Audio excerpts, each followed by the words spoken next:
la batalla por Chasiv Yar, está consumiendo hombres y equipo del ejército ucraniano en detrimento de su envío hacia el sur, hacia Keramik, Novo o Cheretine. Y ahí es que, además, da la casualidad de que el ejército ruso hace escasamente una semana decidió empezar a presionar por Novo y por Keramik, cortando definitivamente cualquier tipo de apoyo que viniese de Konstantinovka, que, como he comentado, también como consecuencia de la presión ejercida por el ruso en Chasiv Yar, pues en detrimento de Keramik, Novo lo está enviando a Chasiv Yar. Entonces solamente le quedaba a Ocheretine el apoyo desde Pokrovsk. Y claro, aquí no hay nadie tonto. El ejército ruso, concretamente la Fuerza Aeroespacial, la aviación, ¿vale? Misiles tierra, etcétera, han estado machacando la ruta de suministro, la ruta logística que viene desde Pokrovsk, bombardeando Pokrovsk, y la localidad de Miniohar, que es una localidad que está al norte este de Pokrovsk y que además tiene ahí una base aérea, etcétera. Es decir, punto de acumulación de tropa, polvorines, etcétera, etcétera. Y esa es la situación.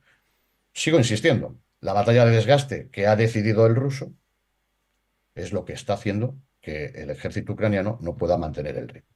Ten en cuenta que las FAB que lanzan los aviones rusos, de todos los tamaños y colores, ¿vale? La artillería rusa, piezas autopropulsadas o no autopropulsadas.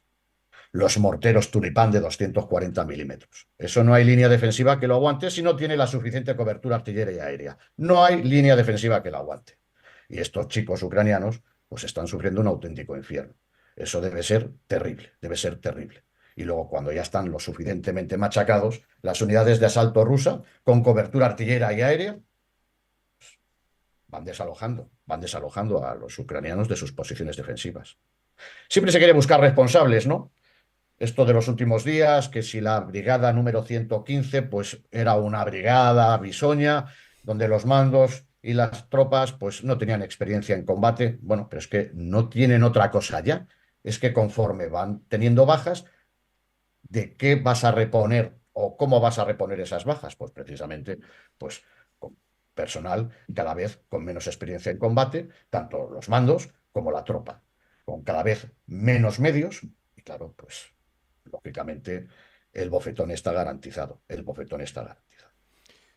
Por lo que te escucho, no le echarías la culpa enteramente a la Brigada 115, ¿no? Pero ahí los ucranianos están siendo bastante sangrientos con esta brigada, acusándolo de todo, de traición cuanto menos, ¿no? Pero, hombre, Yo, perdona, Miguel, que dime. no estamos allí, no sabemos exactamente lo que habrá pasado, lo que tenemos es referencia, pero culpar a una brigada por lo que, por el desastre que ocurrió allí.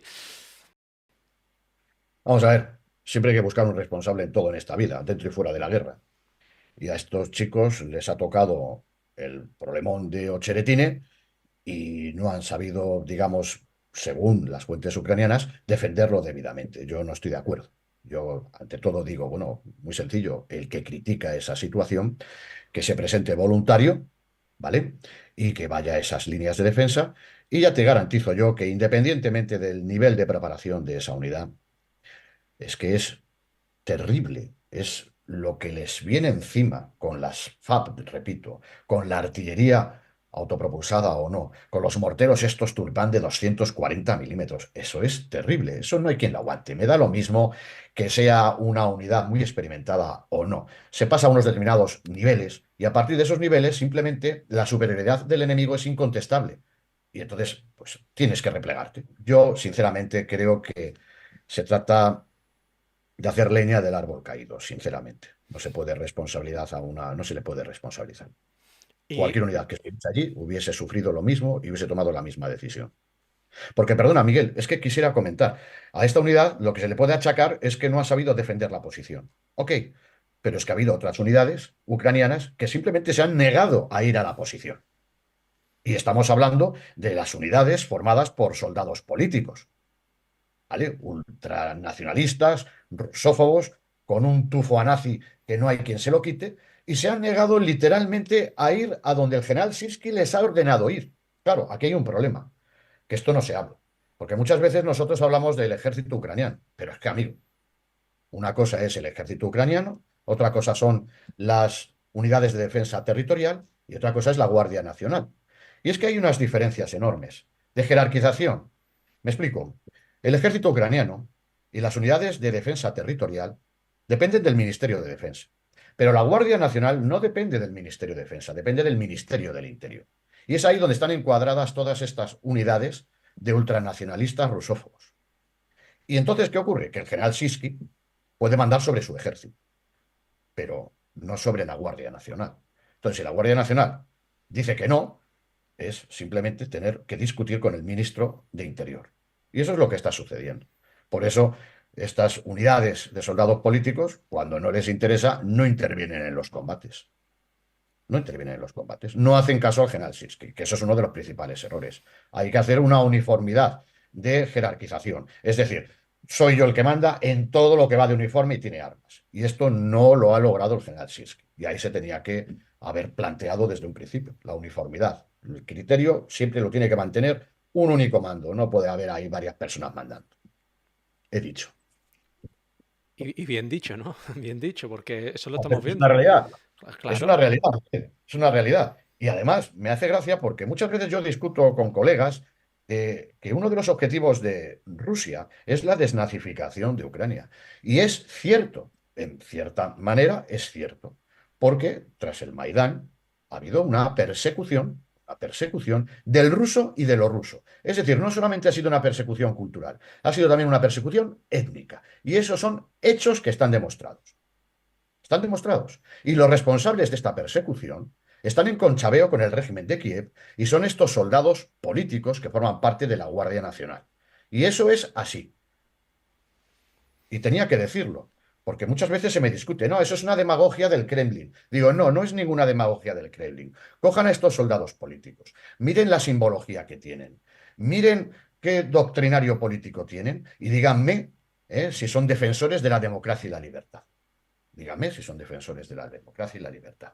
Y se nos tenía que caer la cara de vergüenza a todos los países occidentales porque estamos financiando a ese tipo de personas. Y no vale decir, no, es que nos conviene, ¿vale? Porque los enemigos de mis enemigos son mis amigos. No vale eso. Se está financiando con los presupuestos de los países occidentales. Se está armando con armamento, munición de los países occidentales a una panda de nazis. Esa es la realidad. La Guardia Nacional. No digo del ejército ucraniano, no digo de las unidades de defensa territorial, porque las unidades de defensa territorial, en definitiva, son grupos de reservistas. Son grupos de reservistas.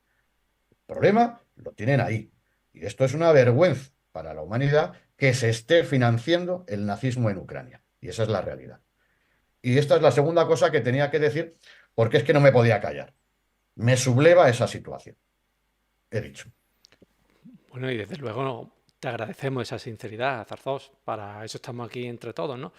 Y me gustaría preguntarte, ¿no? El tema de Ocheretino, ¿cómo crees tú que ha sido una estrategia del mando ruso debilitar ese punto en concreto, haciendo que tengan que hacer transferencia a los ucranianos a Chasisyar, por ejemplo, a Semievka, al sur, a Berdichi, y ahí aprovechar? ¿Crees que ha sido una estrategia o crees que ha sido parte de esa táctica que utilizan los rusos de los miles de cortes y han aprovechado que se ha abierto ahí una brecha? ¿Crees que ha sido más incidental todo o planeado? Sé que es difícil ver eso. Sí, entiendo lo que me quieres preguntar. Y es una pregunta muy interesante, Miguel. Es una pregunta muy interesante porque en el ámbito militar los planes no se cumplen nunca. Pero es que ni en las maniobras. Ni en las maniobras. Pues en una guerra menos. Tú tienes tu plan inicial, lo vas a ejecutar y la realidad cambiante del combate hace que lo que en un principio tenías pensado que se tenía que hacer para cumplir determinado objetivo, pues realmente no se cumple nada y ahí viene la iniciativa de las unidades, de los mandos, ¿vale? Para en esa resiliencia tener una decisión rápida, actuar y cumplir con los objetivos finalmente. Vamos a ver. Estoy de acuerdo contigo sobre la teoría de los mil cortes. Bueno, básicamente es que estamos en el mundo de las definiciones y de los conceptos. Es de toda la vida del Señor que uno va presionando en varios puntos, pero previamente hay una identificación de vulnerabilidades del enemigo. Es decir, aquí uno no presiona, presiono por aquí o presiono por allá. No, no. identificas al enemigo, observas dónde hay mayores debilidades del mismo y tratas de ir por allí. Realmente, el ejército ruso, como te he comentado antes, necesitaba llegar a la carretera que une Netailove con Umiansk para que esa carretera, que era el eje a partir del cual se enviaban los suministros, se cortase. Una vez cortas esto, Semenevka y Berdichi tenían los días, las horas contadas. El ataque hacia Ocheretine ya era necesario. Como te había comentado al principio, cuando cae Avdiivka, había dos direcciones de ataque, Orlivka o Cheretine, pero no podía el ejército ruso en esos momentos, llevarlas con la misma intensidad. Entonces, una vez han consolidado lo de Netailove y Umiansk, se lanzaron hacia Ocheretine. O sea que realmente estábamos hablando que hay un plan previamente concebido. Y la toma de Ocheretine es muy importante porque Gerasimov quiere, como te he comentado antes, de alguna manera maniobrar para estabilizar sus unidades y poder avanzar hacia el oeste. Porque el objetivo es la línea Bobcha, porque detrás de la línea Bobcha nos encontramos con Selidove. Y Selidove es uno de los anillos defensivos que tiene precisamente Pokrovsk, uno de los centros de gravedad. Van a por Selidove. Selidove además es un anillo defensivo de enorme importancia porque además, desde Selidove, se envía a su vez hacia Kurajovo y se envía después hacia Velika Novoselivka. Entonces, Selidove es capital. Como llegues a Selidove, lo neutralices, el frente hacia el sur para el ejército ucraniano se va a convertir en un auténtico infierno, en un auténtico infierno.